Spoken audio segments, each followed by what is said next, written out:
Assalamualaikum warahmatullahi wabarakatuh. A'udzubillahi minasyaitonirrajim.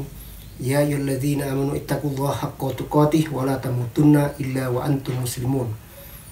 Hai orang-orang beriman, bertakwalah kamu kepada Allah dengan sebenar-benar bertakwa, dan janganlah kamu mati kecuali dalam keadaan Islam.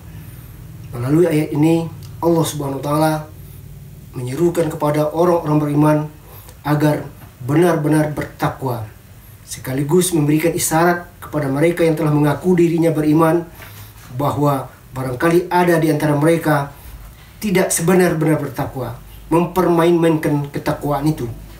Lantas siapa yang bisa disebut sebagai seorang yang bertakwa? Untuk mendapatkan titel ketakwaan itu tidak mudah, tidak bisa seperti membalik telapak tangan, tapi ada persyaratan, ada sifat-sifat ketakwaan itu yang perlu kita pelajari, kita pahami, dan kita amalkan dalam keseharian. Tak kurang dari 200 ayat yang menjelaskan tentang ketakwaan. Salah satu di antaranya, allazina yu'minuna bil ghaib, mereka yang beriman kepada yang gaib. Apa yang dikatakan yang gaib? Adalah sesuatu yang ada tetapi tidak bisa dilihat dengan kasat mata, atau sesuatu yang belum terjadi tapi pasti akan terjadi. Umpamanya yang ada dalam arkanul iman, kita beriman kepada Allah, kita beriman kepada malaikat. Walaupun kita tidak melihat Allah, kita tidak melihat malaikat, tapi harus kita yakini. Atau kepercayaan terhadap adanya hari akhirat, walaupun kita belum kembali dari alam akhirat itu, tapi kita meyakini bahwa akhirat itu pasti terjadi. Lebih lanjut, bisa juga kita lihat dalam surat Luqman bagian terakhir beberapa ciri-ciri kegaiban itu. A'udzubillahi minasyaitonirrajim. Innallaha 'ilmus sa'ah wa yunazzilul ghaitsa wa ya'lamu ma fil arham wa ma tadri nafsum madza taksibu ghadan wa ma tadri nafsum bi ayyi ardin tamut.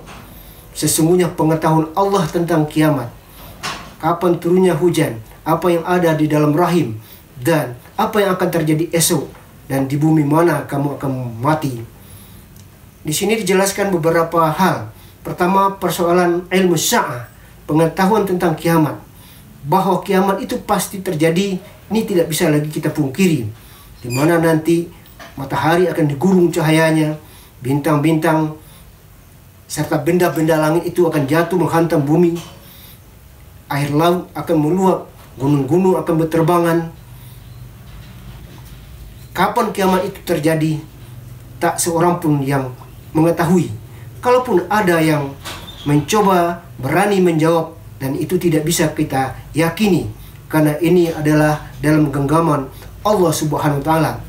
Kalau hanya sekedar gejala-gejala, tanda-tanda bahwa hari kiamat itu akan terjadi, hanya bisa kita percayai selagi itu ada keterangannya dalam Al-Quran dan Sunnah Rasulullah SAW. Kaum muslimin rahimakumullah. Berikutnya, wa yunazzilul ghaitsa. Kapan akan turunnya hujan? Di daerah mana hujan itu akan turun? Semua ini juga dalam kendali Allah Subhanahu wa taala. Sekalipun dengan perkembangan ilmu pengetahuan dan teknologi, orang sudah bisa mempelajari gejala alam, membuat perakiraan.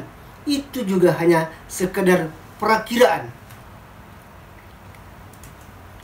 Kalau hanya sekedar meramalkan hujan itu akan turun, orang Minang sejak dulu sudah mengungkapkan gabak di luh tanda ke hujan, cewani langit tanda ke pani. Tapi apakah hujan akan turun? Itu tidak bisa dipastikan. Dikira panen sampai patang, kiranya hujan tengah hari. Inilah kekuasaan Allah Subhanahu wa taala. Sekalipun juga ada yang bisa merekayasa hujan buatan, tapi apakah hujan akan turun sesuai dengan kehendaknya juga tidak bisa kita pastikan. Dan kalau kita memang butuh hujan karena sudah lama panas, tumbuhan tanaman sudah membutuhkan air, Allah menunjukkan caranya, atau juga Rasulullah dengan jalan melaksanakan salat istisqa, minta pada Allah supaya hujan itu diturunkan. Kemudian wa ya'lamu ma fil arham, apa yang ada dalam rahim seorang ibu, bayi yang dikandung oleh seorang ibu, juga tidak ada yang bisa mengetahui dengan pasti bagaimana nasibnya kelak. Apakah dia akan menjadi seorang yang hebat, atau akan menjadi seorang yang biasa-biasa saja, menjadi seorang konglomerat, atau menjadi orang yang melarat. Lagi-lagi itu pun hanya Allah yang mengetahui, dan kita harus menerima takdir ini. Bapak Muhammad Dasir dalam Fiqh Dakwahnya menceritakan seorang profesor berkebangsaan Belanda kebetulan dikaruniai oleh Tuhan seorang anak yang bodoh, padahal dia adalah seorang profesor dan dia tidak bisa menerima kenyataan ini. Akhirnya dia kalap dan menghabisi anaknya. Kemudian teringat bahwa ini adalah perbuatan kriminal dan akan berurusan dengan pihak yang berwajib. Maka dia pun membalikkan pistol itu ke dadanya sendiri dan dia bunuh diri. Tapi sebelum eksekusi itu dia lakukan, ada sedikit kesadaran dan dia membuat surat dan dikirimkan ke kampusnya. Antara lain isinya, inilah akibatnya kalau agama tidak ada. Masih juga masalah yang gaib. Wa ma tadri nafsu maza taksibu ghadan. Apa yang akan terjadi esok hari? Yang akan terjadi esok saja kita tidak tahu. Apalagi minggu depan, bulan datang, setahun lagi, 10 tahun lagi. Semua itu juga di tangan Allah Subhanahu wa Ta'ala. Sehingga Allah mengatakan, kalau kita terlibat dalam perjanjian-perjanjian, jangan lupa menyerahkan kepada Allah. Kita baca kalimat insya Allah, jikalau Allah menghendaki. Wa ma tadri nafsum bi ayyi ardi tamut. Kamu juga tidak tahu, kata Allah, di bumi mana kamu akan mati. Bahwa kita pasti akan mati sudah jelas. Kullu nafsin za'iqatul maut. Siapapun yang bernyawa akan mati. Dan sudah banyak contoh di sekeliling kita. Entah itu keluarga kita, tetangga kita, karib kerabat kita, baik yang dekat maupun yang jauh. Dan ajal itu tidak bisa ditunda dan juga tidak bisa dimajukan. Dan kita tidak perlu takut menghadapi kematian. Tapi yang perlu kita persiapkan adalah bekal untuk menghadapi kematian. Wala tamutunna illa wa antum muslimun. Kamu jangan mati kecuali dalam keadaan beragama Islam.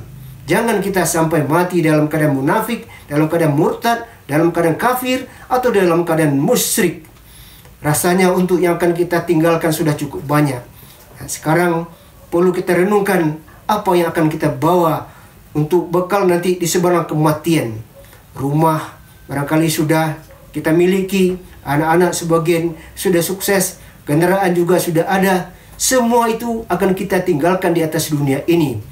Kain basahan dibawa mandi, sudah mandi dibawa pulang. Amal ibadah dibawa mati, harta banyak dibagi orang.